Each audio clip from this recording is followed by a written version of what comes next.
Pretty good week of rugby league coming up, actually. Oh yeah, the Tigers are playing tonight. They should just call the competition off. Didn't mean it. Didn't mean it! Yes! Rugby league is back! Yeah, as long as Turbo's out, I think we're a real shot. Although, he might have a quiet game. I hate rugby league!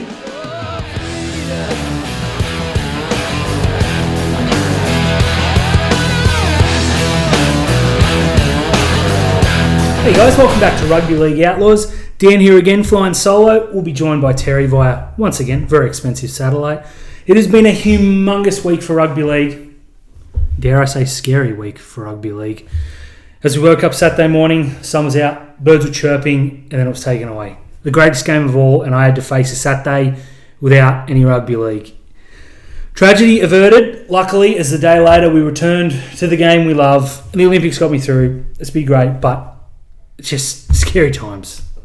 Melbourne Storm, congratulations on your premiership.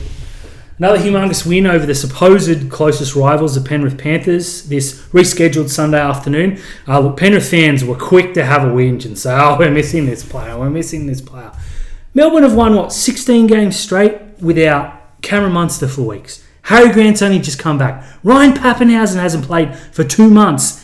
And you want to talk about a halfback who's, had one good season and a TikTok video?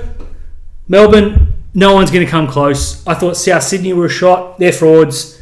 Manly got toasted, kind of, by 12-man Sharks earlier tonight. It's just, premiership's over. If COVID hits tomorrow, please don't. Just give the trophy to Melbourne. Anyone who complains, go see Terry. Hey Dan, I just want to bring something to your attention, and that is New South Wales Cup has been cancelled for the second consecutive year, which is a bit of a shame for the players not being able to get some legs get some legs and some mileage in. These guys who are your fringe first graders don't get to play footy anymore. What it does mean, though, is the Newtown Jets are now champions for the third consecutive year. We obviously got the title in 2019. It wasn't awarded in 2020. It wasn't awarded in 2021, which means we retain it. The trophy's still ours. 3-time champions, baby. Unfortunately, it looks like Ben Hunt may miss the rest of the season with a fractured arm. Look, I thought if Benny Hunt was going to get injured, it would be his back from carrying the St. George Illawarra Dragons single-handedly. Dan, let's talk a team defying the odds at the moment, and let's talk the Sydney Roosters. Now, they've got injuries galore. They've lost Boyd Cordner and Jake Friend. Their 2 captains have retired. They've lost Luke Keary to a season-ending injury. They've had, Drew Hutchison playing above his weight and then got a punctured lung. They've missed Teddy for a while. They lost B-Moz. They're now without J-Moz. They've had injuries all over the park, and yet they're still winning. They're a red-hot chance to get a top 4 spot when this team should be sliding, and no one would begrudge them if they were to, sort of pack up and finish 7th. But again, they're fighting. They've unearthed, Sam Walker. He's my pick for Rookie of the Year. He's playing sensational. Obviously, Teddy's having, not the best year that we expect from Teddy, but his leadership out there is second to none. Joey Manu, I'm pretty critical on the performance of him, but, he's playing fullback, he's played 5'8", he's played centre, he's played wing. He's phenomenal. Jared Ware-Hargraves, 33 years old, punched out 80 minutes, 70 minutes, weekly, loads of meters, post-contact meters, great defence. Torquioho, he's playing sensationally. Angus Crichton has stepped up, one of the best forwards in the game now. I really want to praise the Sydney Roosters on what they're going through in terms of injury-wise and how they've reacted. And I think that goes down to Trent Robinson, Craig Fitzgibbon and everyone else involved in the Roosters, just how good they are. And this is a phenomenal year. It wouldn't surprise me if they get top 4 Trent Robinson coach. Another unfortunate injury news update is that Chad Townsend is fit to play for the Warriors this weekend, which further hinders their chances of making the finals. In all seriousness, I think it's done and dusted, but, thoughts and prayers to our Warriors brothers. Battle for the top 8 final 2 spots. Looks like it's down to 5 teams. Titans, Sharks, Raiders, Dragons and Knights. I'm going to put a line through the Dragons right now. Gaunskies can't win enough games. For me, Newcastle, see you later as well. Titans, Sharks, Raiders will come down to the 2. I called it a few weeks ago. I said that the Raiders and the Sharks would go in based on the Titans' difficult run towards the finals. I still maintain that. I'm just going to put another line through the Dragons. Double out. What's annoying Terry? What's annoying, Terry? Let's go back to the New South Wales Cup.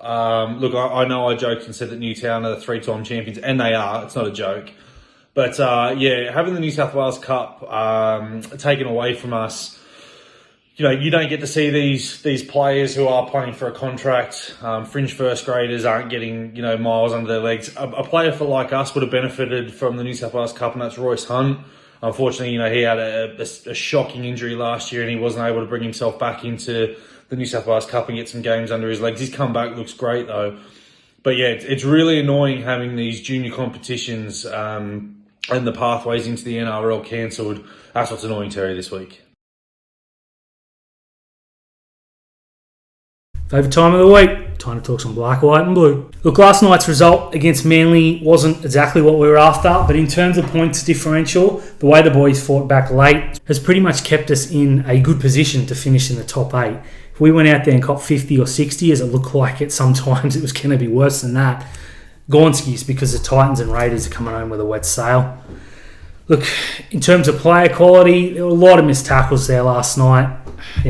If defence is attitude, perhaps we need to work on attitude in the off-season.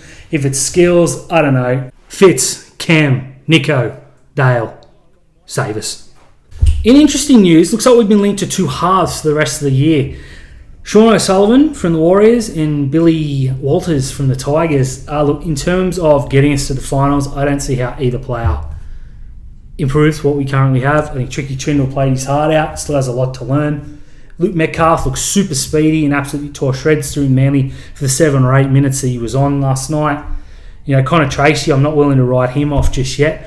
I'm not sure going out and getting a reserve grade quality halfback from another side to fill in does us any good this year, and it's detrimental to next year because our players really need to get these games under their belt to get these errors out before Fitzgibbon comes and gets them on the straight and narrow. Going back to the Manly defeat last night, look, in terms of positives, that's our most difficult game out of the way. The run home is relatively easy in comparison. We do, of course, play Melbourne in the final round, but they'll have the minor premiership stitched up 3 or 4 weeks out and will rest players. So in terms of games that looked beyond us, with all due respect, I think we played the last of those games. We've got the Warriors this week. Chatty Townsend's back. Could be a revenge game. Hope not. Then we've got Newcastle, the Tigers, the Broncos and the Storm. Look, in all seriousness, if we don't win 4 of those 5, we'll give the Storm. Even their reserve grade team is, borderline unbeatable at the moment. If we can't win 4 of those last 5 games, we'll give you Melbourne. Even their reserve grade team is borderline unbeatable right now. But if we can't beat the Broncos, the Tigers, the Knights and the Warriors, we don't deserve to play finals football and wasting our own time and everyone else's time. Sharks, raising the bat to you. You missed 50 tackles last night, and if you do that again...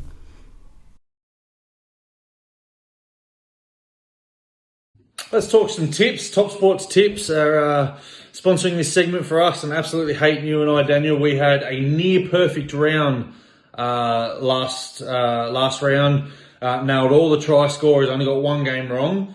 So if you followed us along last week, you would have made some serious bank, and let's do it again this week. I'm going to start with the Knights versus Broncos. Look, this is a game, toss of a coin. The Broncos have got some injury problems. The Knights have got some injury problems. Mitchell Pearce isn't coming back this round, it doesn't sound like. Jake Clifford was out of his skin. Kalen Ponga as well. What can you say about that guy? He's just a freak. I think David Klemmer really stepped up against that big Raiders pack as well. And, he's putting some pressure on the Knights forwards. He wants that starting gig back. And there's lots of talk that if he doesn't get that starting gig back, that he's going to push elsewhere. So I'm picking another big game from David Klemmer. In terms of picking this game, it just depends what Knights turn up. On paper, you're going to say the Knights should spank him, but the Broncos have been playing well recently. The game is up in Queensland, obviously. No crowds, though. Look, I'm going to pick the Knights 1-12 on this. I'm going to pick Kalen Ponga to score a try, Bradman Best to score a try as well. 1-12, though, I'm not confident on this tip because the Broncos could turn up as well. But I just think some injury problems. They got no Katoni Staggs, no Jake Turpin. I think that's going to play into the Knights' hands. Next game is the Canberra Raiders versus the St George Illawarra Dragons. Canberra for mine in a big way. Look, whichever team loses here, and there's another line through the Dragons, are Gornskis. Absolutely no chance of making the 8. Canberra coming home with a wet sail. Last week doesn't count. But, look, I can't see anything but a big Canberra win here. Dragons are without their best player in Benny Hunt. You know, Lomax could be back, most likely in the week after. So George have been in the top 8 since round 2, and it looks like they're going to time their run yet again in reverse. Raiders by 12. We'll go Sebastian Chris first try. Love the look of him. Eels versus Bunnies. Look, this should be a blockbuster of a game. It's 3rd versus 4th. Unfortunately, it's not going to be. Mitchell Moses not back, or potentially back, but still playing with a potential broken back. The Bunnies are in a rich vein of form. They could easily be the first team to concede 50 and win the premiership this year, the way that they're playing.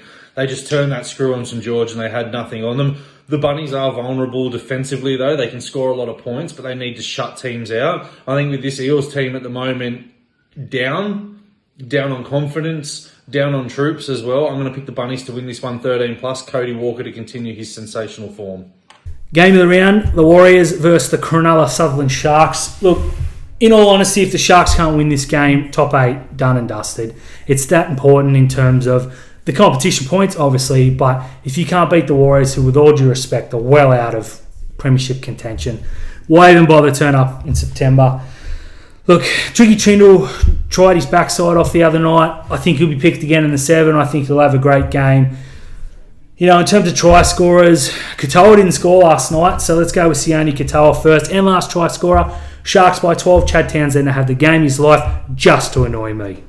Roosters Panthers, what a blockbuster this is. No Nathan Cleary brings the Panthers, back to the pack, and we saw that against the Storm as well. They just looked devoid of ideas. They had nothing going for him. Jerome Luai looked a shell of himself. Matt Burton couldn't get anything going. And it wasn't really until Melbourne, clocked off, the game was over, that Penrith looked like they could do anything. Penrith do get some troops back this week. James Fisher-Harris should be back. Tavita Pango Jr. should be available for selection. Isaiah Yeo potentially back as well. No Nathan Cleary, though, is the big leveler here. If he plays, I'm going to pick the Panthers to win and win well. If he doesn't, I'm going to pick the Panthers 1-12. I have praised the Roosters on this show just before. They're all heart, all fight. But I just think the Panthers are going to have too much. I know the Roosters want that top 4 spot, but I think they're just getting the Panthers at the wrong time. The real game of the round sees Manly versus Melbourne. Look, when I said earlier that the Storm have got parcelled up, they do. But if there's any team that can realistically give them a chance, it's the Manly Sea Eagles. I still expect the Storm, of course, to have too much. Even without Jerome Hughes playing this weekend, Nico Hines is a fairly decent replacement. Goes into his 7. Gives our Sharks fans a bit of a look of what we can expect next year, which is fantastic. Gives us a reason to watch Manly play and hopefully a reason to watch Manly lose. Look, Melbourne are just too good right now. Justin Olam to score a double. I think he just absolutely bodies whoever he's up against. Pappenhausen versus Travojevic, though. This, put it in lights. This will be way better than the Penrith game this past weekend. Dogs versus Tigers. Look, this screams absolute bludger. The Dogs had a very winnable game against the Titans and made some shocking selections. The Titans came out and just absolutely ambushed him and showed the Dogs up. I don't think they're going to have enough to beat the Tigers, but recently the Dogs have had the wood over the Tigers. Look, the Tigers season at the moment is flatlining. It's almost dead. They need to win this game to stay in touch with the top 8. I'm going to pick the Tigers 13+ on this one. At bounce back, Ken Marlowe and David Norfoluma to both score tries. Last game of the week in the 4X Cup. It's getting close. We have to look into that, but I think the Titans will win just quietly. Titans will host the Cowboys. In terms of must win, this is right up there for the Titans. If they can't beat the Cowboys, another team who just shouldn't even bother to turn up in September. Cowboys have got players out. They've got players that probably don't deserve to be there, in all honesty. Meanwhile, the Titans absolutely battered the Bulldogs yesterday. AJ Brimson's a freak. Tino's a freak. Fafita's a freak. They got way too much talent. I love the look of young Sexton. He's going to be a superstar player in the not-so-distant future. I can't see anything but Titans 30 plus. AJ Brimson, man of the match. First, second, third try scorer. Game over. See you later, Cowboys. Hey guys, thanks for tuning into another episode of Rugby League Outlaws, brought to you by Punctured Media. Don't forget to like and subscribe on all the socials. Give us a like everywhere you can. Follow us on Twitter, Instagram. Make sure you trash Dan and I in the comments, especially now during COVID. We love this. And you know what? I really missed the big fella. So Dan, Don't ever leave me again.